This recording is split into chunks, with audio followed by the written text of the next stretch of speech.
So first ना topic से जानो कि मल्टी सेंसरी बोला गया है, ठीक है। मल्टी सेंसरी, सो यहाँ पे क्या इम्पोर्टेंट है? सेंस, ठीक है। सेंस मतलब आपके सेंस ऑर्गन्स। तो ऐसा कोई अप्रोच जो आपके सेंस ऑर्गन्स को क्या करे, अफेक्ट करे। So the effective use of various senses for receiving information from various sources. अभी देखो एक पार्ट मैंने पढ़ाया था, मतलब एक पोर्शन में आपको पढ़ाया था स्टिमुलस रेस्पॉन्स, राइट। याद होगा स्टिमुलस रेस्पॉन्स। तो स्टिमुलस रेस्पॉन्स क्या है कि पर्टिकुलर आउटर एनवायरनमेंट से जो भी इन्फ्लुएंस आए, ठीक है। पर्टिकुलर आपको कोई मच्छर काट रहा है, या फिर कोई साउंड आ रहा है, या फिर कोई इंफॉर्मेशन आपको मिल रहा है जिसको आप डिकोड कर रहे हो, या फिर नॉर्मली कोई भी आपको बातचीत कर रहा है, कम्युनिकेशन, कोई भी एक एनर्जी हो सकता है, एक ऑफ मतलब पार्टिकल हो सकता है, कुछ भी मूविंग ऑब्जेक्ट हो सकता है, या फिर नॉर्मली कोई साउंड हो सकता है, कुछ भी जो आपको इफेक्ट करता है, दैट इज कॉल्ड स्टिमुली। जब स्टिमुली रिसीव करते हो, ये किसके थ्रू पॉसिबल होता है? सेंसेस के थ्रू।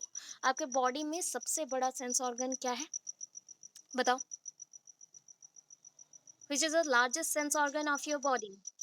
गलत हो गया। नो नो नो, बोलो बोलो, जानते हो?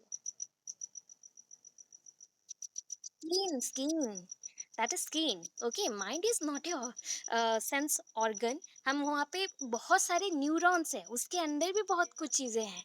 माइंड में सिर्फ छोटा सा माइंड से कुछ नहीं होता है। माइंड के साथ तीन पार्ट्स और भी हैं, ठीक है ना। जिसको आप fore brain, mid brain, hind brain बोलते हो। उसके बाद पॉन्स वैरली है, मेडुला ऑब्लांगाटा है, स्पाइनल कॉर्ड के साथ न्यूरॉन्स कनेक्टेड है, बहुत सारे हैं। हम यहाँ पे सेंसेस का बात बोल रहे हैं। आपके माइंड में जाके कोई अगर मारेगा, तो आप किसके थ्रू फील करते हो? न्यूरॉन्स एंड जो भी स्किन फोल्डिंग वहाँ पे प्रेजेंट है। तो सबसे इंपॉर्टेंट है स्किन, बिकॉज स्किन टेम्परेचर को फील कर सकता है। कोई भी बारिश हो, दैट मीन्स ठंडा लग रहा है, कोल्ड लग रहा है, कुछ भी गर्म लग रहा है, कुछ भी हो रहा है, तो आपके स्किन में एलर्जिक रिएक्शंस और स्किन में कुछ भी टेम्परेचर रिलेटेड चेंजेस होता है, तो दैट इज कॉल्ड टेक्टाइल, ठीक है। टेक्टाइल बोला जाता है इसके लिए स्किन को। एंड आफ्टर दैट आपके आईज है, ईयर है, टंग है ना। तो ये नोज है। तो ये पांच है, पांच इंपॉर्टेंट है, ठीक है। तो यहाँ पे देखो मल्टीपल सेंस ऑर्गन से आप क्या करते हो। द इफेक्टिव अप्रोच, आज का जो भी अप्रोच चल रहा है ना, दैट इज नाउअडेज, जो भी स्कूलिंग में हम पढ़ाते हैं बच्चों को, तो वहाँ पे बच्चों के ये पांच सेंसेस के ऊपर हम लोग काम करते हैं, दैट इज कॉल्ड पंच इंद्रिया, है ना। तो पांच चीजों पे हम वर्क करते हैं। जैसे कि स्टडी अगर दे रहे हो, तो प्रॉपरली ये पांच सेंसेस वहाँ पे वर्क करना चाहिए। The effective use of various senses, मैंने स्टिमुली का बात बोला। स्टिमुली एनी एक्सटर्नल फोर्स, कुछ याद नहीं आ रहा, नथिंग, कोई कुछ भी इंपॉर्टेंट नहीं है। एनी एक्सटर्नल फोर्स, कुछ भी हो सकता है, वो फोर्स कुछ भी हो सकता है जो आपके बॉडी को इफेक्ट करता है, एंड उसके अकॉर्डिंग स्टिमुली है, मतलब आप क्या दोगे? रेस्पॉन्सेस। आपको कहीं से बहुत जोर से साउंड आया सडनली, तो आप रिस्पॉन्स देते हो, सुनने के लिए जाते हो, या फिर कुछ हो गया ऐसे दौड़ते हो, तो दैट इज कॉल्ड रिस्पॉन्स। तो कोई भी स्टिमुली आता है, कोई भी एक्सटर्नल फोर्स आता है, उसके लिए पर्टिकुलर रिस्पॉन्स रेडी रहता है। तो देखो यहाँ पे वेरियस रिस्पॉन्सेस अगर यूज हो रहा है for receiving information from the various sources, हम वेरियस सोर्सेस से वेरियस इंफॉर्मेशन को रिसीव करते हैं, किसके थ्रू? सेंसेस के थ्रू। एंड दिट इज और दिस इज और that is called multi sensory approach, हम उसको बोल सकते हैं, या फिर इसको हम बोलते हैं मल्टी सेंसरी अप्रोच। अगर लिटरल मीनिंग में चलते हैं, ठीक है ना, लिटरल मीनिंग में डिटेल में चलते हैं, तो मल्टी सेंसरी ये जो टर्म है, या फिर इसका जो डेफिनेशन है, कहाँ से आया है? यहाँ पे दो वर्ड्स है, मल्टी और एक है सेंसोरी, ठीक है। मल्टी मीन्स आप जानते हो, multi means more than one, multiple, ठीक है ना। सेंसोरी मतलब हो गया सेंस ऑर्गन। सो सेंसोरी मीन्स इन्वॉल्व्स और is derived from the senses, ठीक है। सेंसेस को हम यहाँ पे यूज कर रहे हैं, और सेंसेस से ये कनेक्ट हो रहा है। तो मोर देन वन सेंसेस जहाँ पे कनेक्ट हो गया, तो उसको हम मल्टी सेंसोरी बोलते हैं। अभी डिटेल कंसेप्ट में देखो, बोलोगे मैम इसका कोई डेफिनेशन नहीं है, कुछ नहीं है, ये ऐसे ही टॉपिक्स है, आईसीटी है। फर्स्ट यूनिट में इसके इंट्रोडक्शन डेफिनेशन चाहिए, कुछ कुछ क्वेश्चंस में चाहिए, बाकी सब में नहीं चाहिए, ठीक है। सब में नहीं चाहिए, इसके सारे टॉपिक्स में डेफिनेशन मीनिंग का जरूरत नहीं पड़ता। देखो यहाँ पे इंट्रो मिला, मीनिंग मिला, डेफिनेशन हम लोग मेंशन नहीं किया है, ठीक है। अभी देखो क्या होता है, किसी ने तो इसको बनाया होगा ना, मल्टी सेंसरी अप्रोच को तो डिस्कवर किया होगा। सो सोच लो मल्टी सेंसरी अप्रोच है, तो 80s के टाइम पे आया, ठीक है ना, 80s के पीरियड में आया। कौन लेके आया? Margaret Taylor Smith. अभी टेलर स्विफ्ट के बारे में याद मत करना, हमें हॉलीवुड नहीं जाना है, तो हमें सिर्फ याद रखना है कि किसने डिस्कवर किया। That is multi sensory teaching approach. देखो, MTA, ठीक है, MTA को किसने डिस्कवर किया? Margaret Taylor Smith. M for Margaret, M for multi sensory, याद रख लेना, ठीक है। अभी ये जो एजुकेशन है, मैंने क्या बोला कि यहाँ पे जितने भी सेंसस है, सेंसस यूज होंगे, सेंसस को आप यूज कर रहे हो। दैट मीन्स इस एजुकेशन सिस्टम को हम क्या बनाना चाहते हैं? टीचर फ्रेंडली, टीचर फ्रेंडली, ठीक है, टीचर फ्रेंडली बनाया जाएगा। तो यहाँ पे ना सबसे इम्पोर्टेंट जो उस टाइम पे स्टार्ट हुआ था, because teachers are very effectively sow their knowledge through their language. तो लैंग्वेज जब आ जाता है, जब हम बोलते हैं अल्फ़ाबेट्स और प्रोनंसिएशन और arrangement of the words and arrangement of the meanings, that is called syntax. Syntax बोलते हैं जहाँ पे हम स्ट्रक्चर बनाते हैं, उसके इंफॉर्मेशन को निकालते हैं, तो उस पॉइंट को बोला जाता है फोनिक्स, अल्फ़ाबेट्स के साउंड्स, ठीक है, फोनिक्स। तो टीचर्स के लिए क्यों इम्पोर्टेंट है? Because it was teacher friendly and it is based on alphabetic phonics by the teachers और by teaching for mastery। मतलब आपको किसी सब्जेक्ट के ऊपर अगर मास्टरी गेन करना है तो आपको प्रोनाउंसिएशन पहले याद रखना पड़ेगा। आफ्टर दैट आप प्रोनाउंसिएशन कैसे याद रखते हो? बार बार रिपीटेडली जब आप बोलते हो या फिर सुनते हो तो उसके साउंड्स आपके माइंड में रह जाते हैं, सेंसेस के थ्रू वो रिसीव हो जाते हैं, and that reception of this sounds as an information, ठीक है, वो इंफॉर्मेशन के तौर पे आपके माइंड में रह जाता है। तो इससे बच्चे को भी हेल्प होगा। क्या होगा? जब टीचर एक मास्टरी गेन कर लेता है तो टीचर क्या हो जाएगा कि वो कुछ भी पढ़ा सकता है without any type of fear, ठीक है। So use a multi sensory teaching technique means helping a child to learn through more than one senses, ठीक है। अभी ना मैं शॉर्टकट बताऊंगी, ऑलवेज मैं शॉर्टकट देती हूँ। एंड एक चीज़ है कि आप अगर बुक में पढ़ोगे तो बुक में भी अच्छे से मेंशन्ड है, बट थोड़ा सा इंट्रोडक्शन जो पार्ट है ना, इंट्रोडक्टरी पार्ट थोड़ा सा लेंदी है, ठीक है। तो वहाँ पे भी अगर चेंज करना चाहो तो उसको भी कर सकते हो, उसका भी डिटेल इन्फॉर्मेशन मैं और दूंगी, क्योंकि बुक में उतना ज़्यादा डिटेल नहीं था, तो मैंने खुद का नोट्स बना दिया है। आप दोनों को पढ़ के करना, उसको एक बार क्या करना, बुक में रीडिंग मार लेना। आफ्टर दैट जो जो पॉइंट आपको अगर वहाँ से ईजी लगता है, इफ आपको वहाँ से डेफिनेशन मिल जाता है तो आप ऐड कर लेना, ठीक है। अब याद जितना रहेगा रहेगा, बट अभी नोट्स बनाने के लिए बोल रही हूँ, ठीक है। अभी देखो मैं एक, ऐसे में तो हिंदू धर्म में इसको बहुत यूज करते हैं इस वर्ड को, भक्त। तो भक्त क्यों है ये टर्म? ये एक्चुअली भक्त नहीं है, VAKT है। VAKT एक मल्टी सेंसरी अप्रोच है, इसको हम VACT बोलते हैं। मिस प्रोनाउंसिएशन होके ये VAKT हो गया। यहाँ पे स्पेलिंग रॉन्ग नहीं लिखा गया है, यहाँ पे स्पेलिंग ठीक है, बाकी यहाँ पे हम यूज कर रहे हैं ऐसे कि कभी कभी VACT भी बोलते हैं, VAKT भी बोलते हैं, ओके। तो यहाँ पे VAKT का फुल फॉर्म क्या है? V for visual, A for auditory, K for kinesthetic, T for tactile, ठीक है, काइनेस्थेटिक एंड टेक्टाइल। अभी देखो एक एक चीजों को बताऊंगी। विजुअल, विजुअल मतलब क्या है? Seeing and perceiving through their eyes, हम किसी चीज को भी रिसीव कर रहे हैं हमारे आईज के थ्रू, मतलब देख के। ऑडिटोरी क्या है? Hearing and speaking through their years. अभी बोलोगे कि मैम हियरिंग तो ठीक है, स्पीकिंग, अच्छा, कोई पर्सन अगर अच्छे से नहीं सुनता है, जो वो अनफॉर्चुनेटली सुना होगा, रॉन्गली भी सुना होगा, कोई एक किसी का नाम सुनते हुए और किसी का नाम सुन लेता है, तो क्या होता है? प्रॉब्लम होता है। जब देखो फोन कॉल्स में कुछ भी प्रॉब्लम्स आते हैं नेटवर्क में, या फिर आप वीडियो देख रहे हो बफरिंग हो रहा है, तो आपको क्या प्रॉब्लम लगता है? अरे सर ने ये क्या बोला, मैडम ने ये क्या बोला, समझ नहीं आया, and that was an issue. वो होता है इशू जब हम मिस प्रोनाउंस करते हैं या फिर हम स्पीकिंग में उसको डिलीवर्ड करते हैं, तो वो प्रॉब्लम में आ जाता है कि हम अच्छे से सुनेंगे तो अच्छे से बोल पाएंगे। तो हियरिंग एंड स्पीकिंग एक साथ रहता है, एंड ये डिपेंड करता है ईयर्स के ऊपर। अगर अच्छे से नहीं सुने तो अच्छे से बोल भी नहीं सकते। अभी काइनेस्थेटिक देख लो क्या है। काइनेस्थेटिक मतलब देखो कोई भी movement that is related to body movement, आप हाथ हिलाते हो, पैर हिलाते हो मूव करने के लिए या कहीं पर जाने के लिए, तो that is called the body movement. ठीक है, कोई भी काम करना हो तो आप अपना बॉडी मूवमेंट करते हो। And tactile, tactile means touch. क्या है? Tactile means touch. Through touch, किसी चीज को जानना हो, हाँ, हॉट आयरन बार आपके रूम के पास रख दिया गया है गलती से, and suddenly you touch it. Okay, आपने हाथ लगा दिया और पैर लग गया, क्या होगा? आपके जो स्किन्स है, जो भी वहाँ पे सेंसरी सेल्स है, फटाक से अपने पैरों को हटाने के लिए बोलेंगे, इंफॉर्मेशन सेंड करेंगे माइंड को, एंड माइंड कंट्रोल करेगा एवरीथिंग को। अभी बोले थे ना कि मैंने पूछा था which is the largest sense organ, तब आपने माइंड बोला था। तो माइंड कंट्रोलिंग यूनिट है। माइंड, पॉन्स पारोली एंड आपका जो मेडुला ऑब्लांगेटा, ये these are the controlling unit. Central nervous system आपको पढ़ाया था हमने, बताया था आपको। तो ये कंट्रोलिंग यूनिट में आता है, ये आपको कंट्रोल करता है। जैसे कि पैरासिम्पैथेटिक, सिंपैथेटिक, बहुत सारे नर्वस सिस्टम्स के पार्ट हैं जो कि बॉडी के डिफरेंट पार्ट्स को कंट्रोल करते हैं। बट सेंसोरी सेल्स और सेंसोरी ऑर्गन्स वो पूरे through out the body present है, ये सारे स्किन फोल्डिंग में जो सेल्स रहते हैं उसके वजह से। ठीक है, तो ये थ्रू टेक्टाइल हो गया, दैट मीन्स थ्रू टच हो गया।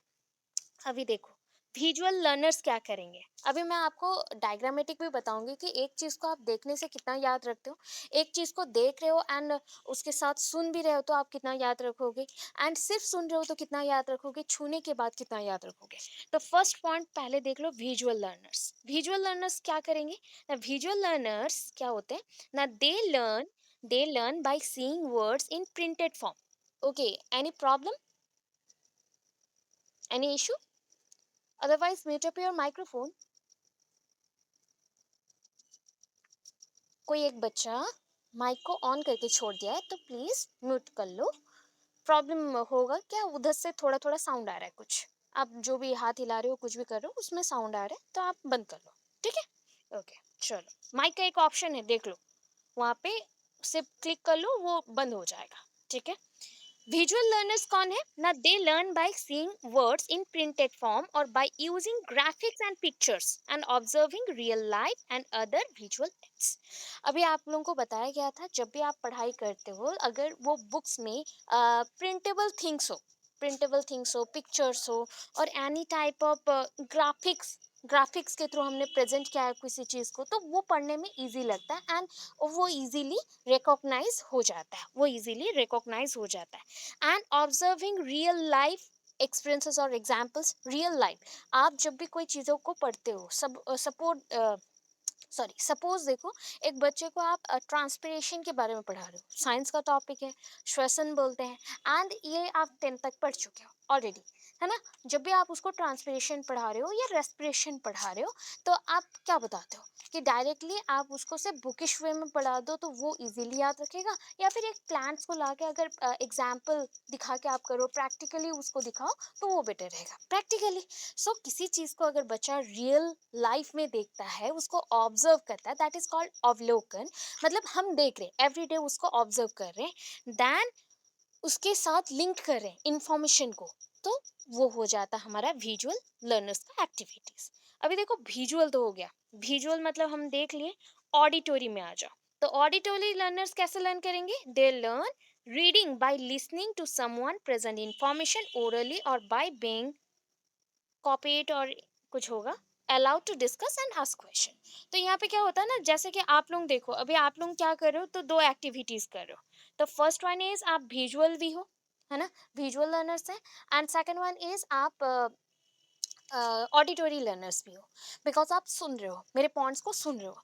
तो जब आप पॉइंट्स को सुनते हैं तो क्या होता है, आप लिसन कर रहे हो। अगर इसमें से कोई भी एक बच्चा को नींद आ गया, कुछ भी वो काम में बिजी रहे, तो they are not very actively listen this things, वो पढ़ नहीं पाएगा, सुन नहीं पाएगा, तो ये क्या हो जाएगा ना, उनके माइंड में आधा अधूरा पॉइंट्स रहेगा, बाकी वो भूल जाएंगे, है ना।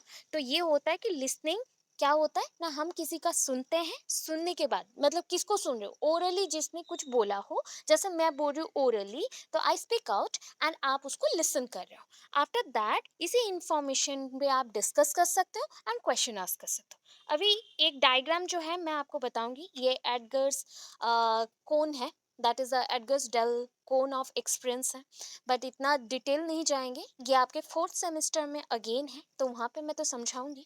बट अभी के लिए एक बुक में थोड़ा सा एक दो लाइन में मेंशन था तो मैंने यहाँ पे डाल दिया है आपको समझाने के लिए। ओके, पहले पॉइंट समझ लो देन मैं आपको बताऊंगी। तो टेक्टाइल लर्नर्स क्या है? टेक्टाइल लर्नर्स होते हैं क्या?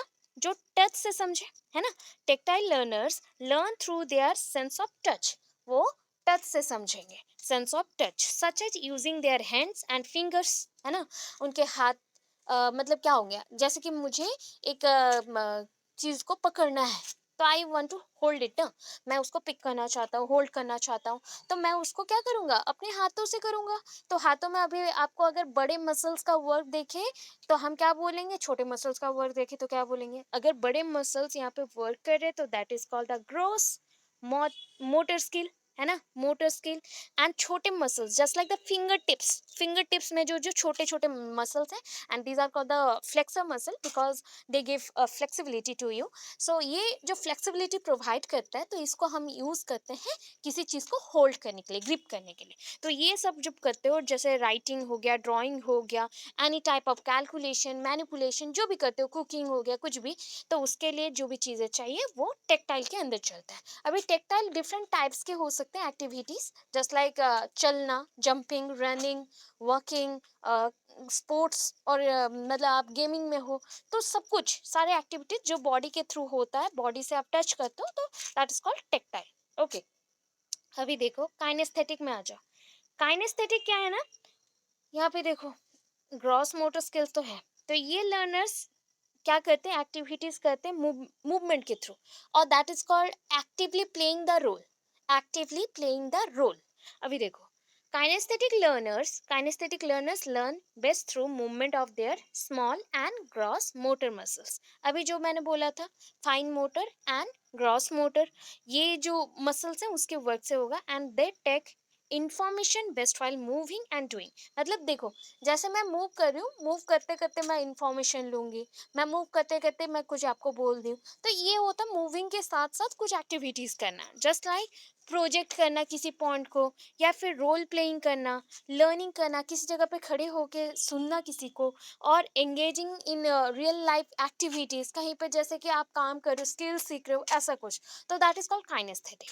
ठीक है, अभी यहाँ पे देखो एडगर्स डेल का जो कोन ऑफ एक्सपीरियंस है, उन्होंने क्या बोला था। तो फर्स्ट हम डायग्राम समझेंगे, देन हम अंदर जाएंगे, ठीक है। तो ये आपका डायग्राम और थोड़ा छोटा कर दिया। अभी देखो क्या पढ़ना है, इंपॉर्टेंट क्या है, पहले तीन पार्ट में इसको डिवाइड किया गया है। फर्स्ट देखो यहाँ से पॉइंट देखता है, ग्रीन मार्क, क्वेश्चन मार्क को छोड़ दो, ग्रीन मार्क से स्टार्ट करेंगे। सो क्वेश्चन को अगर छोड़ देता है तो ये है do the real thing, stimulated real experience.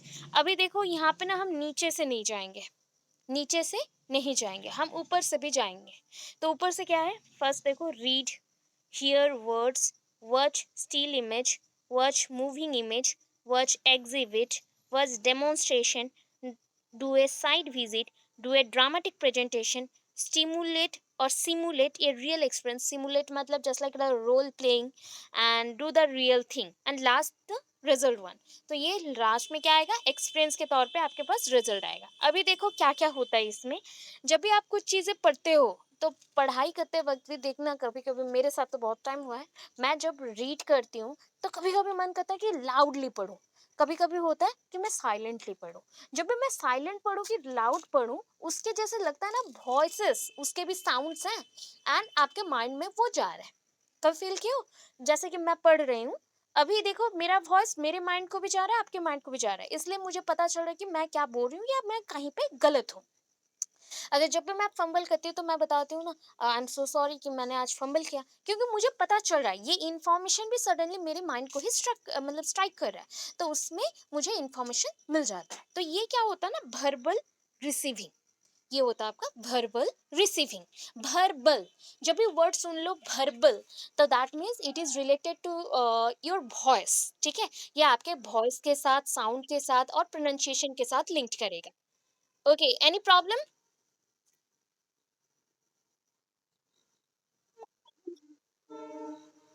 Okay, देखो, फर्स्ट हो गया वर्बल रिसीविंग, मैंने बोल दिया वर्बल मीन्स वर्डली रिलेटेड होगा या फिर आपका जो प्रोनाउंसिएशन या फिर वॉइस के साथ, because there are two type of reactions और gestures. One is a verbal gesture and another one is a non verbal one. तो नॉन वर्बल जब होता है तो वो होता है क्या, जब आप अपने बॉडी और फेस एक्सप्रेशन देते हो, बॉडीली एक्सप्रेशन देते हो या फेस से एक्सप्रेशन देते हो कोई भी एक्टिविटीज का, जस्ट लाइक सैड, एंग्री और जस्ट लाइक कनेक्शंस क्रिएट करने के लिए कुछ भी एक्सप्रेशन देते हो, तो वो होता है आपका नॉन वर्बल, जहाँ पे साउंड नहीं प्रोड्यूस करते। हम स्माइल दे सकते हैं, मूड दिखा सकते हैं या फिर एक्सप्रेशंस दिखा सकते हैं, हो गया।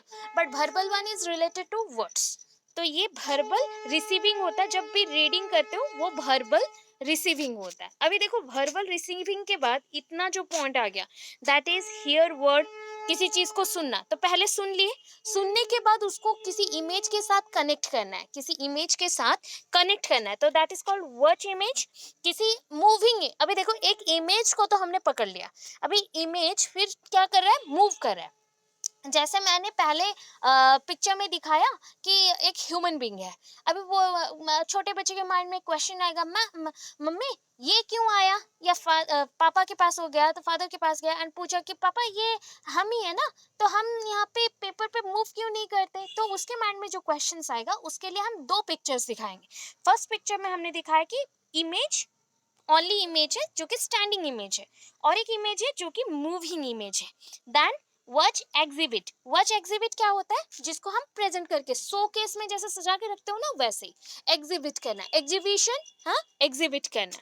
अभी ये जो चीजें हैं जो कि वर्ड्स डेमोन्स्ट्रेशन, मतलब किसी को पढ़ाते हुए सुनना या कोई आपको इंस्ट्रक्शन देना है तो उसको सुनना, तो ये जो चीजें हैं किसके साथ लिंक्ड है, विजुअल रिसीविंग। विजुअल रिसीविंग मतलब विजुअली आप उसको देख के सुन, मत सॉरी, देख के सुन रहे हो, देख के एक्सपीरियंस ले रहे हो। अभी देखो नेक्स्ट आ गया, do a visit, do a site visit.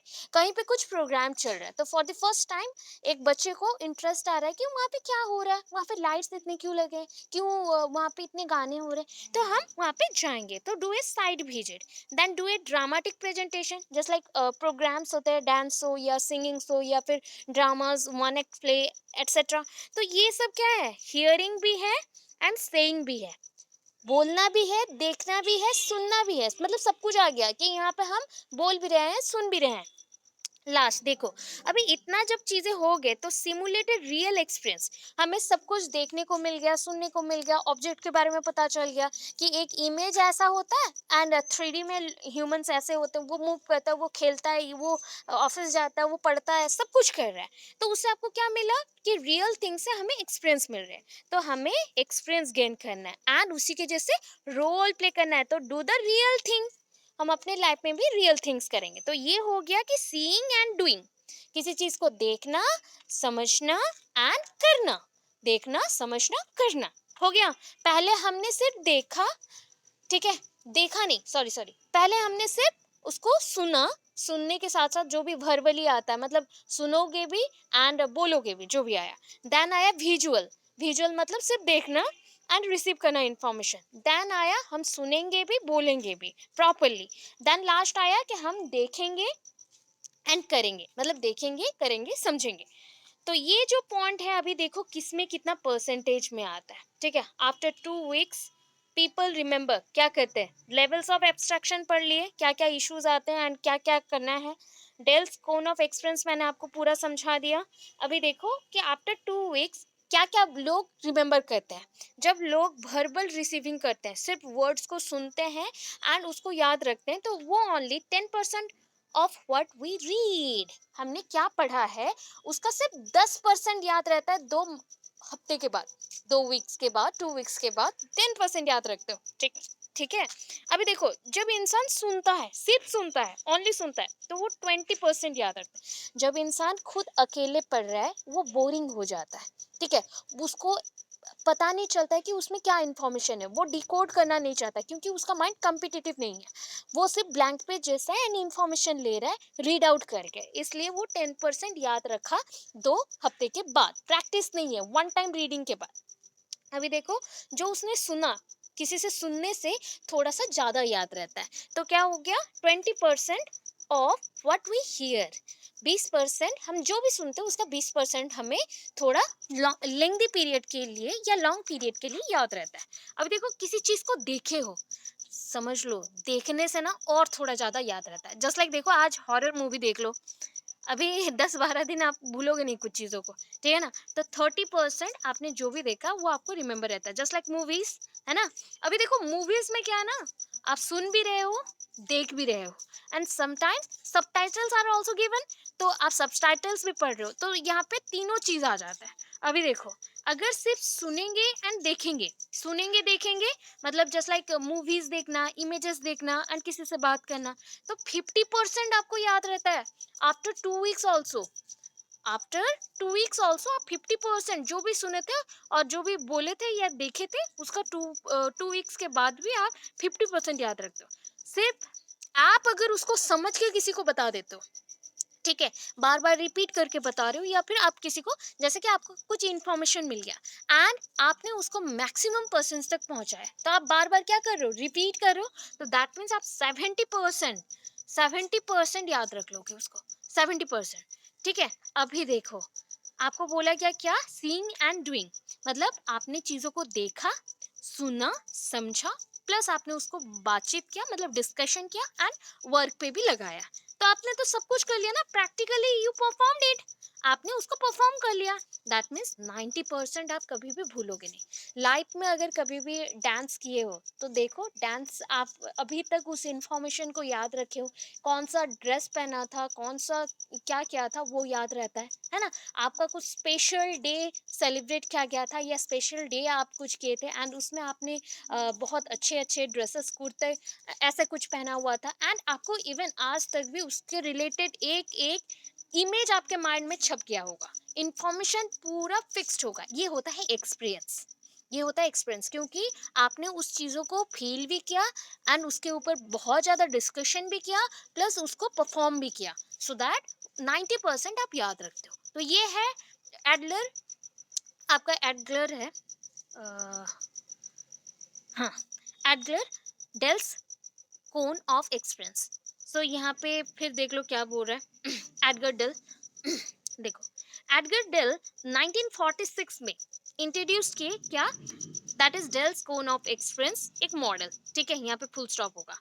The cone of experience is a pictorial device used to explain the interrelationship of the various type of audio visual media as well as their individual position in the learning process। अभी देखो एक जो picture हमने अभी किया हुआ था, कम पूरा मैंने डिटेल पढ़ाया, तो इसमें क्या है कि एडगर्स का जो एक्सपीरियंस है, मतलब उन्होंने जो एक्सपीरियंस कैसा गेन किया, that is starting from the reading, then hearing words, watching still image, then watching moving image, then watch exhibits, watching demonstration, do a site visit, do a dramatic presentation, simulate a real experience and do the real thing। ये जो पूरा step किया कि 10%, 20, 30, 50, 70, 90 ऐसे करके उनका development हुआ, तो लास्टली आपको एक्सपीरियंस मिला, है ना? लास्टली आपको क्या मिला, एक्सपीरियंस मिला। तो 1946 में एडगर डेल ने ये कौन, जो पिक्टोरियल डिवाइसेस था, मतलब पूरा जो उन्होंने रिप्रेजेंट किया था उसको उन्होंने शो किया एंड यहाँ पे उन्होंने बोला कि ऑडियो विजुअल, आप लोग जो इंस्ट्रक्शनल मीडिया पढ़े थे, ऑडियो विजुअल पढ़े थे, तो audio visual instructional aids are very important, very important, ठीक है। समटाइम क्वेश्चन में आ जाता है कि ऑडियो विजुअल एड्स के बारे में लिखो, यूनिट 2 में मेंशन हो, बाई चांस मेंशन हो एंड वहाँ पे साइड में एडगर्स डेल बाई चांस भी कभी भी लिख दिया हो, तो आप कंफ्यूज होके ऑडियो विजुअल सिर्फ लिख के मत आ जाना। एडगर्स डेल का जो एक्सपीरियंस, कोन ऑफ एक्सपीरियंस है जो मैंने पढ़ाया, उसको पहले आप एक्सप्लेन करोगे, उसके बाद ऑडियो विजुअल एड्स के बारे में लिखोगे, ठीक है। द कोन्स, यहाँ पे एपोस्ट्रोफी एस आएगा, the cons utility in selecting instructional resources and activities is a practical today as when Dell created it। तो अभी हम क्या करते हैं, जितने भी ऑडियो विजुअल एड्स जो कि एडगर्स डेल ने बोला था वो सारा चीज़ों को हम यूज़ करते हैं एज एन इंस्ट्रक्शनल एड और इंस्ट्रक्शनल मीडिया, इंस्ट्रक्शनल रिसोर्सेज के जैसा। अभी देखो वर्बल सिंबल्स क्या है, वर्बल सिंबल्स क्या है बोलो, वर्बल वर्ड हमने यूज़ किया ना, वर्बल, तो फटाफट से हम जो पॉइंट्स वहाँ पे लिखा था ना, जो इम्पोर्टेंट है हमारे ऑडियो विजुअल के लिए, उसको पढ़ रहे। Principal medium of communication, verbal जब भी वर्ड्स आता है, प्रोनाउंसिएशन, वॉइस, ये वर्ड्स जानते हो तो हमारा कम्युनिकेशन में हेल्प करेगा। Plus bear no physical resemblance to the object और ideas for which they stand. अभी देखो समटाइम्स क्या होता है ना, कि वर्ड्स जो आप बात कर रहे हो या फिर प्रोनाउंस कर रहे हो, वो कभी कभी मे बी ऑब्जेक्ट के साथ कनेक्शन ना क्रिएट करे, may be without that connection with the object, वो सिर्फ एक्सप्लेनेशन दे रहा हो, ऐसा भी हो सकता है। May be a word for concretion concretion idea, scientific principle and formula. हम एक वर्ड तो बोल देते हैं, बट ये वर्ड आपको एक कॉन्क्रीट बेस दे के जाता है, ये आपको आइडिया दे के जाता है, ये आपको साइंटिफिक प्रिंसिपल्स देता है, कोई भी चीज को कैसे आप यूज में लगाओगे। अगर कोई भी चीज को अपने लाइफ रिलेटेड वर्क में आप लगा देते हो, यूज करते हो, तो that is called scientific logical. तो आप साइंटिफिक प्रिंसिपल कैसे यूज करो एंड उसका फॉर्मूला क्या है। डिसएडवांटेज क्या है, हाईली एब्स्ट्रैक्ट, मतलब गिने चुने पॉइंट्स हैं, गिने चुने पॉइंट्स हैं, हर एक चीजों में यूज नहीं हो सकता। अभी देखो विजुअल, विजुअल में क्या क्या जानते हो, चॉक बोर्ड है ना, white board, flat maps, diagrams, charts etcetera, है ना। तो अभी इसका क्या है ना, ये जो हमारा टेम्पो है ना, टेम्पो मतलब ये गाड़ी वाला टेम्पो नहीं, हम बोल सकते हैं रिदम। ठीक है, हमारे जो प्रेजेंटेशन स्टाइल्स है, आइडियाज हैं, टॉपिक है और सिचुएशन है, उसके साथ ये फिट हो जाता है easily. Very easy to procure and prepare, मतलब इसको हैंडल करना बहुत इजी होता है, एंड इसके थ्रू जो भी आपको प्रिपरेशन चाहिए वो भी इजी होता है। लिमिटेशन क्या है, मतलब इसका लैकिंग पॉइंट क्या है, lack of ability to use the media size of individual simplification of visual materials leads to misconception. अभी देखो यहाँ पे जब आप chalk board, white board use करते हो, तो उसमें क्या होता है ना, आप कोई भी पिक्चर को, जो पिक्चर आपको सडनली दिखाना हो बच्चों को, आप क्या दिखा सकते हो, नहीं। sometimes we are very feel that this is the lacking point when we not mapping some points on a picture or some points on a river side, और डेल्टा रीजन नहीं दिखा पा रहे, मतलब अभी सारे नदियों को कैसे बनाए, कहाँ से ये निकला, ब्रह्मपुत्र कहाँ से आ गया, गंगा कहाँ से आ गया, कौन सी नदी कहाँ कनेक्शन है, सब कुछ हमें तो थोड़ा डिटेलली याद रहता है, बट सब कुछ थोड़ा याद रहता है, पूरा डिटेल्स में थोड़ा थोड़ा याद रहेगा। अभी इस चीज के लिए हमें पिक्चर्स चाहिए, तो वो व्हाइट बोर्ड और चॉक बोर्ड में पॉसिबल नहीं होता है। अभी देखो रिकॉर्डिंग मटेरियल, जिससे आप क्या कर सकते हो, जैसे कि आप थोड़ा सा उसको देख भी सकते हो, सुन भी सकते हो। तो अटेंशन गेटिंग, ये क्या है, जब भी कहीं पर साउंड बजता है तो हमारा अटेंशन सडनली वहां पे चला जाता है, वो खींचा हुआ चला जाएगा। Attention getting, particularly projected views, आप प्रोजेक्टर्स को यूज करते हो क्यों, कोई भी पिक्चर को, फिल्म को दिखाने के लिए, बट ये बोल रहा है कि स्टिल पिक्चर है, मतलब फिक्स्ड है, फिक्स्ड है। तो हम प्रोजेक्ट कर रहे हैं, मतलब ऐसे ही टंगा दे रहे हैं, है ना, पिक्चर्स को लगा दिए। या फिर आ गया क्या, कॉन्क्रिटाइज, वर्बल एब्स्ट्रैक्शन, जो आपने पढ़ा है, जो आपने समझा है, उसको आपने क्या किया, बेस को क्रिएट किया है उस पिक्चर्स के साथ। लिमिटेशन क्या है, साइज ऑफ पिक्चर और illustration expensiveness of projected material and equipment. जो भी आप इक्विपमेंट यूज कर रहे हो, उसको जो भी डिफिकल्टी शो होता है, जस्ट लाइक आप एक मॉडल लगा रहे हो एंड उसके नीचे आपने रेडियो लगाई या टेप रिकॉर्डर लगाया, तो वो समटाइम क्या होता है ना, फिक्स नहीं हो पाता एंड एक्सपेंसिव भी है। हर एक टॉपिक का आप वैसे प्रेजेंटेशन दे सकते हो क्या, नहीं दे सकते, है ना। अभी देखो next, television and motion picture. अभी बोलोगे मैम हमने इंस्ट्रक्शनल एड्स में भी सेम पढ़ा था, हाँ, आपने इंस्ट्रक्शनल एड्स में भी सेम पढ़ा था, इसलिए मैंने बोला कि आप एक एक क्वेश्चन है जिसको आप मल्टीपल जगह पे यूज कर सकते हो उसके आंसर को। तो आप क्या करोगे, एडगर डेल्स के जो कोन ऑफ एक्सपीरियंस है वहां तक के बाद, अब अगर उसी इंस्ट्रक्शनल मीडिया का जो भी आंसर था पूरा लिख देते हो इसमें, तो भी हो जाएगा। ठीक है, फिर मैं पढ़ा देती हूँ। Television and motion picture, motion मतलब जो मूविंग पिक्चर्स है, जस्ट लाइक फिल्म स्ट्रिप्स आप लोग मूविंग करवा के दिखाते हो, है ना। ये solution to time and space constant, अगर कम टाइम में कुछ चीज़ों को रिमेंबर ज़्यादा जल्दी करवाना है तो हम यूज़ करते हैं। तो provides windows to the world. Television is one kind of a, हम बोल सकते हैं ना, ये ऐसा स्पेस है जहाँ पे मल्टीपल जोन्स का हम पॉइंट को देख सकते हैं, या मल्टीपल पिक्चर्स देख सकते हैं डिफरेंट स्टेट्स का, कंट्रीज का, एंड डिफरेंट इंफॉर्मेशन को एट ए टाइम हम गैदर कर सकते हैं, बिकॉज वहाँ पे चैनल्स हैं, है ना। बहुत सारे चैनल्स हैं। इफेक्टिव फॉर प्रेजेंटिंग मूवमेंट, किसी चीज को रियल में शो करने के लिए, रियल दिखाने के लिए हम यूज करते हैं। कंटिन्यूटी ऑफ आइडियाज और इवेंट्स, कोई भी आइडियाज को कंटिन्यू करने के लिए, कोई भी इवेंट्स को कंटिन्यू करने के लिए ये इंपॉर्टेंट है। एंड ये क्या है ना, जो एक्सपीरियंस मतलब क्या होता है, लर्निंग एक्सपीरियंस बहुत ही डायरेक्ट एंड डेंजरस होता है, उसके लिए ये सब्स्टिट्यूट है। ठीक है, जो लॉन्ग टर्म के लिए हो रहा था, मतलब प्रॉब्लम क्रिएट कर रहा था, उसको सॉल्व करके इसने क्विक पीरियड में बच्चों को पढ़ा दिया विथ साउंड एंड पिक्चर्स। ठीक है, लिमिटेशन क्या है, ये भी बहुत एक्सपेंसिव है। एंड समटाइम्स क्या होता है ना, अगर कनेक्शन ठीक ना हो तो व्यूइंग प्रॉब्लम्स आता ही है। Timing with the classroom lesson, मतलब ऐसा तो फिक्स नहीं है ना कि अभी क्लास करना है तो अभी शो करेगा, टेलीकास्ट में प्रॉब्लम हो सकता है। Misconception time size and ideas के ऊपर क्यों होता है, क्योंकि कभी कभी आप क्या करते हो, आपके घर में छोटा सा टीवी होगा तो आप चीज़ों को छोटे देख रहे हो, और कहीं पे किसी के घर में बड़ा सा टीवी है तो वो बड़े आकार में देख रहा है, तो साइज का उनको पता नहीं चलता है ना, टाइम साइज आइडियाज में प्रॉब्लम होते हैं। एंड प्रेजेंट ऑब्जेक्ट और processes otherwise impossible inside the classroom. So जो भी ऑब्जेक्ट वो दिखा रहा है, ठीक है, वो ऑब्जेक्ट को हम रियल में नहीं ला सकते, रियल में पॉसिबल नहीं है शो करना, तो इसलिए हम इसको यूज करें। बट समटाइम्स क्या होता है ना, उन चीजों को भी कनेक्शन करके दिखाना सबको आता नहीं है, प्रॉब्लम होता है। Exposure to new ideas, discoveries और इन्वेंशन, ये ऑलवेज क्या कर रहा है, हमेशा हर दिन कुछ नया चल रहा है, इसलिए तो करंट अफेयर्स बन जा रहे हैं, है ना, कि हर दिन कुछ ना कुछ नया वो दिखा रहा है। तो ये नए के लिए जो इन्वेंशंस होते जा रहा है, तो बच्चा उसके साथ कोप अप नहीं कर पाता है, कैप्चर नहीं कर पाता। Problems that may be encounter, too little space, time consuming. ठीक है ना, ये टाइम कंज्यूमिंग प्रोसेस है, इसको मेंटेन करना बहुत इंपॉर्टेंट है। अभी देखो डेमोन्स्ट्रेशन, जहाँ पे आप क्या करते हो, जैसे लेक्चरर्स क्या करते हैं, जब भी प्रैक्टिकल किया जाता है तो डेमोन्स्ट्रेशन देते हैं, या फिर डेमोन्स्ट्रेटर्स होते हैं जो कि आपको प्रैक्टिकली कोई चीज़ को करने के लिए हेल्प करते हैं, उसमें आपको क्या प्रोवाइड करते हैं, प्रिंसिपल्स, एंड कैसे आप करोगे उस पॉइंट को, ऐसे आपको बताते हैं। सो विजुअलाइज्ड एक्सप्लेनेशन, विजुअलाइज्ड करके दिखाना, एक्सप्लेनेशन भी देंगे, प्रैक्टिकली भी करके दिखाएंगे, जिसको देख के आपको आइडियाज एंड प्रोसेसेस का पता चल जाएगा।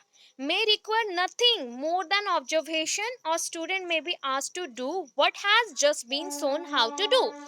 तो डेमोन्स्ट्रेटर, सोच लो अभी मैं डेमोन्स्ट्रेटर हूँ एंड आपको मैंने नोट्स बना के दिखा दिया, ठीक है, तो आपको मैं बोलूंगी कि इस टॉपिक पे आप नोट्स बना के दिखाओ, जो भी मैंने दिखाया उसको आप ऑब्जर्व करेंगे एंड उसी के बेसिस पे आप करके दिखाओगे। ठीक है, डिसएडवांटेज क्या है, ideas processes might not be interpret और conceived very well visibility to learners और लर्नर्स। अभी देखो, मैंने पहले ही एक पॉइंट बोला था कि इंडिविजुअल डिफरेंस सब में रहता है, हम लोग सब अलग अलग हैं। Some students are very active in dancing, so some students are very active in singing or study etc. अभी देखो, स्टडी में भी सब्जेक्ट वाइज अगर डिफरेंसेस है, वैसे डांसिंग में भी वेराइटीज है, स्पोर्ट्स में भी चॉइसेस हैं। तो ये क्या होता है कि किस पर्सन को क्या पसंद है उसके अकॉर्डिंग, एंड वो जो पसंद आता है दैट मीन्स वो उस पॉइंट पे स्ट्रांग है, इसलिए उसको वो पसंद आया, बाकी चीज़ों में वो थोड़ा वीक रहता है। अभी मैं जो आपको शो कर रही हूँ, मे बी आप में से 10 बच्चों को समझ आ गया इजीली एंड आपने कर दिया, बाकी जो बच्चों को समझ नहीं आया बिकॉज उनका रिदम वहाँ पे टच नहीं कर पाया, रिदम के साथ कनेक्शन नहीं हो पाया, तो उसके लिए प्रॉब्लम क्रिएट होगा। तो यही है इसका डिसएडवांटेज। अभी देखो फील्ड ट्रिप, जानते हो सब कॉलेज लाइफ में तो फील्ड ट्रिप गए ही होंगे, है ना, undertaken primarily for the purpose of experiencing something that cannot be encountered within the classroom, जिसको आप क्लासरूम में देख नहीं सकते, उसको उसके पॉइंट्स को समझ नहीं सकते, उसको एक्सपीरियंस करने के लिए आप बाहर जाते हो। ठीक है, ये reach experience in learning about object system and situation, यहाँ पे हम किसी ऑब्जेक्ट के बारे में जानते हैं, सिस्टम्स के बारे में जानते हैं, सिचुएशन के बारे में। डिसएडवांटेज क्या है, बहुत टाइम कंज्यूमिंग है, sometimes accident also happen and expensive also there, मतलब क्या है ना, बहुत ही एक्सपेंसिव प्रोसीड्योर्स भी हैं। फील्ड ट्रिप ऐसा नहीं है कि ओनली आसपास में घूम के आ गया फील्ड ट्रिप बन गया, कभी कभी बहुत दूर को भी लेते हैं, तो उसमें बहुत टाइम कंज्यूमिंग भी है एंड प्लस बहुत ही ज़्यादा एक्सपेंसिव भी हो जाता है। अभी देखो ड्रामाटाइज्ड एक्सपीरियंस, ड्रामाटाइज क्या होता है, मैंने आपको पहले ही बोला, ड्रामा के थ्रू करना, एक्ट करके दिखाना, एक्टिविटीज को परफॉर्म करना। तो ये ना सर्टेन रियलिटीज के साथ कनेक्ट कर रहा है। समटाइम्स हम परफॉर्म करते हैं अपने पेरेंट्स का या फिर अपने दोस्तों का रोल प्ले करके दिखाते हैं, that means how they perform. ठीक है, अपने लाइफ में वो परफॉर्म कैसे करें, या किसी पर्सन का हम मिमिक करके दिखाते हैं। तो ये क्या है ना, रियल जो आर्टिस्ट है उसके साथ हम कनेक्ट कर रहे हैं एंड रियलिटीज में आपको शो कर रहे हैं, है ना। सो यहाँ पे अटेंशन तो मिल जाता है, पार्टिसिपेशन भी रहता है सबका, एंड अच्छे से समझ भी आ रहा है। बट टीचर्स कोऑपरेटिव भी होना चाहिए, टाइम कंज्यूमिंग ये भी है, बट विदाउट क्या है commensurate results, participation is limited to few individual. मतलब देखो यहाँ पे जो भी हम परफॉर्म कर रहे हैं ये सबको बेनिफिशियल होगा, कोई मतलब है क्या, नहीं।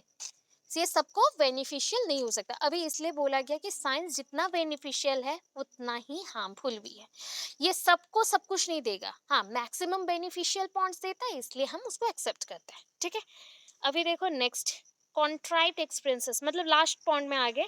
तो ये क्या होता है ना, जस्ट लाइक ये ना एडिटिंग पॉइंट में आ गया आपके रियलिटी। अभी देखो एक बच्चा ना बचपन से इंट्रोवर्ट था, समटाइम्स वो बहुत कुछ छुपा लेता था, चुप रहता था। अगर मैं बचपन से उसको एक्सप्लोर करना सिखाऊं, बचपन से उसके साथ घुल मिल के रहूं, एंड उसको जस्ट लाइक तारे जमीन पर देख लो, वहाँ पे दर्शन रावल का जो सीन, दर्शन रावल, मुझे नाम नहीं पता, क्या दर्शित है क्या कुछ कुछ है, मुझे अभी दर्शन रावल का नाम आ गया याद, सो सॉरी, यह उसका नाम ही भूल गई, दर्शिल है या कुछ है वो, जो भी बच्चे का नाम था। अभी सुनो, तो वो बच्चा कितना सा चुप चुप रहता था, ठीक है, साइलेंट साइलेंट रहता था, एंड वो हमेशा अपने ख्यालों में रहता था। मतलब क्या, ये लोग बोलना पसंद नहीं करते, एक्सप्रेस करना उतना ज्यादा पसंद नहीं करते, जो भी हो रहा है वो अपने तक ही रखता है। तो इन लोगों को हैंडल करना थोड़ा सा डिफिकल्ट हो जाता है।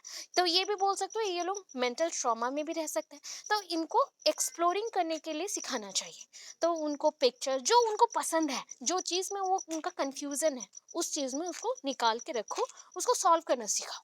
तो ये पॉइंट है कि ये वन काइंड ऑफ क्या किया हमने, उसका चेंजेस क्या कैरेक्टर्स में, तो that is called editing, editing of reality. तो ये है सब्स्टिट्यूट, एक सब्स्टिट्यूशन पॉइंट चल रहा है जहां पे हम क्या करें ना, जो पॉइंट आपके अंदर कंफ्यूजिंग था, जो आप समझ नहीं पाए थे, उसको हमने बस चेंज किया, एडिट किया, and easier to handle, manipulation भी अच्छा हो जाता है, एंड ये सिंप्लीफिकेशन प्रोसेस है। But sometime misconception also there, बहुत ज़्यादा गलतफहमी भी होती है, ठीक है, इतना याद रखना। क्योंकि अभी आप किसी चीज़ का क्या कर रहे हो, मॉडल्स का कॉपी कर रहे हो या फिर मॉकअप कर रहे हो या फिर जस्ट लाइक कुछ चीज़ों को हैंडल कर रहे हो, तो इन लोगों के साथ हैंडल करना है, इंडिविजुअल डिफरेंस के साथ इसको पैचअप करना है, तो आपको थोड़ा सा टाइम भी लग सकता है, मे बी उनका वे ऑफ थिंकिंग अलग भी हो सकता है, इसमें प्रॉब्लम आएगा।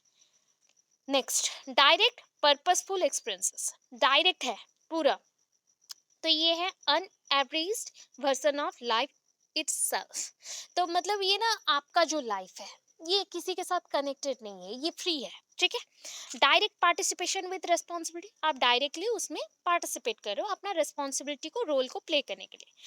The basis for the most effective and lasting learning, ये क्या है, जब आप खुद से परफॉर्म करते हो, सीइंग एंड डूइंग, किसी चीज को ऑब्जर्व करना एंड खुद ही परफॉर्म करना, तो वो लाइफ लॉन्ग एक्सपीरियंस आपको प्रोवाइड करता है। तो दैट इज देखो lasting learning, effective and lasting learning. Disadvantage, know all things can be learn through direct first hand experiences और एक्सपीरियंसिंग। तो ऐसा कुछ मतलब जो भी चीज़ें हैं, क्या सारे चीज़ों को आप याद रखने के लिए उसको प्रैक्टिकली कर सकते हो। आपको जैसे हमें बहुत अच्छा लगता है कि पुलिस ऑफिसर जैसा हम ट्राई करेंगे बनना, उसका लाइफ कैसा होगा हम सिर्फ फील करता है। अगर हमें उनके जैसा बनना है तो हमें बहुत सारा मेहनत करना पड़ेगा। क्या हमें एक दिन के लिए बना देंगे पुलिस ऑफिसर, ऐसा तो नहीं है। अगर हो भी गए तो उसमें एक्सपीरियंस मिलना उतना सर्टेन पीरियड के अंदर इम्पॉसिबल होगा। तो ये सारे रोल्स के साथ है कि आपको डायरेक्ट एक्सपीरियंस जब मिलता है तो कभी कभी हर एक चीज़ में एक्सपीरियंस आप गेन ना करो एंड क्विक हो जाए, क्विकली करना पड़े, एंड सारी चीज़ों में प्रैक्टिकल भी नहीं होते। तो ये है पूरा कंसेप्ट। इसको आप एडगर्स डेल्स जो एडगर डेल्स का कंसेप्ट है कोन ऑफ एक्सपीरियंस, वो भी बोल सकते हो, और आप मल्टी सेंसरी अप्रोच भी बोल सकते हो। एंड अगर कभी भी कंफ्यूजन हो रहा है इंस्ट्रक्शनल एड में, इवन दो आप इंस्ट्रक्शनल एड जानते हो, तो आप सिर्फ Edgar Dale cone of experience को लिख के आप क्या करोगे, इंस्ट्रक्शनल एड्स में जो जो पढ़े थे उसको भी लिख दो, तो आपका फुल मार्क्स मिल जाएगा। ठीक है, ये है कंसेप्ट, कुछ समझ आया?